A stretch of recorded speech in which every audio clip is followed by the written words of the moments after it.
दोस्तों आज के इस एपिसोड में हम बात करेंगे यस बैंक के बारे में। आखिर क्या होगा उन तमाम लोगों का जिन्होंने अपनी ज़िंदगी भर की मेहनत कमाई इस बैंक के अंदर रखा था। क्या उनके पैसे डूब जाएंगे, क्या उनके पैसे उनको वापस मिलेगा? आखिर क्यों देश के प्राइवेट चौथे सबसे बड़े बैंक का सीईओ आज हिरासत में है? क्यों उनकी बेटी को देश से बाहर जाने से रोका गया? जहां शेयर की अगर बात करें तो 404 रुपए शेयर की कीमत, आज 5 रुपए 65 पैसे। क्यों ही इन तमाम जानकारियों पर आज नजर डालेंगे। जी हाँ दोस्तों, मैं हूं जलीत, आप देख रहे हैं जलीत ऑफिशियल यूट्यूब चैनल। वीडियो अच्छा लगे तो चैनल अगर आपने सब्सक्राइब नहीं किया तो चैनल को सब्सक्राइब जरूर कर लें। बैंक के हालातों को समझने के लिए हमें चलना होगा थोड़ा पीछे। मैं आपका ज़्यादा वक्त यहाँ नहीं लूँगा। हम शुरू करेंगे साल 2004 में, जब बैंक की शुरुआत हुई थी राणा कपूर और अशोक कपूर के जरिए से। बैंक शुरुआत हुई, काफ़ी अच्छा चला। उसके बाद 4 साल बाद, बैंक की शुरुआत के 4 साल बाद अशोक कपूर जो है उनकी मौत हो जाती है 26/11 हमले में जो मुंबई में हुआ था। उसके बाद अशोक कपूर की जो वाइफ है मधु कपूर, अपनी बेटी सगुन गोगिया को बैंक के डायरेक्टर्स में शामिल करने के लिए रिक्वेस्ट की। जब इनकी सुनी नहीं राणा कपूर ने तो यहाँ मामला चला जाता है कोर्ट में, और कोर्ट में कुछ दिन तक चलने के बाद जीत होती है राणा कपूर की। यानी कि अब यहाँ जो है इसके मालिकाना अधिकार जो है वो सिर्फ राणा कपूर के थे। और इसके बाद यस बैंक भारत के जो बड़े बैंक थे, प्राइवेट बैंक्स, उनमें चौथे नंबर पर आ गया। बैंक के 1100 से ज़्यादा ब्रांचेस हो गए थे पूरे भारत में, और 21,000 से ज़्यादा एम्प्लॉइज इन ब्रांचेस में काम कर रहे थे। ऐसे में अचानक से आरबीआई को कुछ पता चलता है कि बैंक के जो तौर तरीके हैं वो कुछ सही नहीं है। जी हाँ, आरबीआई यानी कि रिजर्व बैंक ऑफ इंडिया।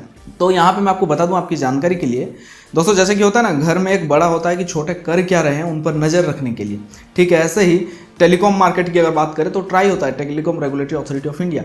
यहाँ बैंकों में है आरबीआई यानी कि रिजर्व बैंक ऑफ इंडिया, जो नज़र रखता है सारी बैंकों पर कि ये लोग कर क्या रहे हैं, कहीं कोई पैसा लेने की फिराक में तो नहीं है, कोई कुछ गड़बड़ तो नहीं कर रहा है। जी हाँ, क्योंकि यहाँ पैसे जो है भारत के आम लोगों की पैसे होती है जो अर्थव्यवस्था को मजबूत बनाने में काम आती है। तो ऐसे में अगर लोगों का भरोसा नहीं रहेगा बैंकों पर तो देश का अर्थव्यवस्था क्या होगा?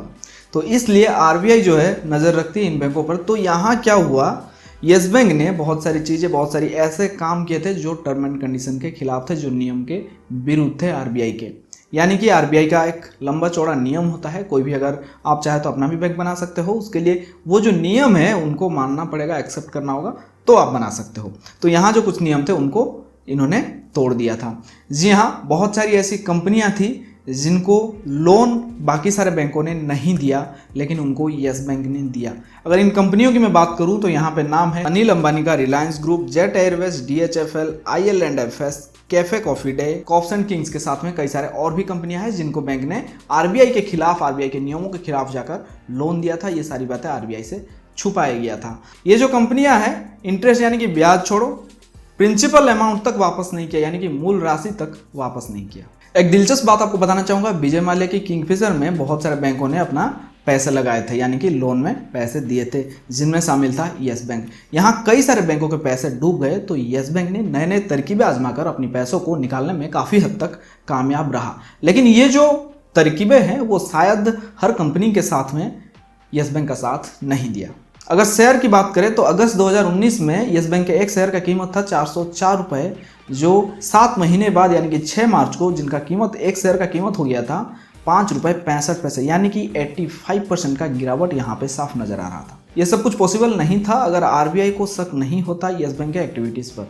जैसे ही शक होता है वैसे ही सारी चीज़ें यहाँ पे इन्फॉर्मेशन ली जाती है, सारी जानकारी इकट्ठा की जाती है, इन्वेस्टिगेशन होता है, तब पता चलता है मामला यहाँ पे क्या है।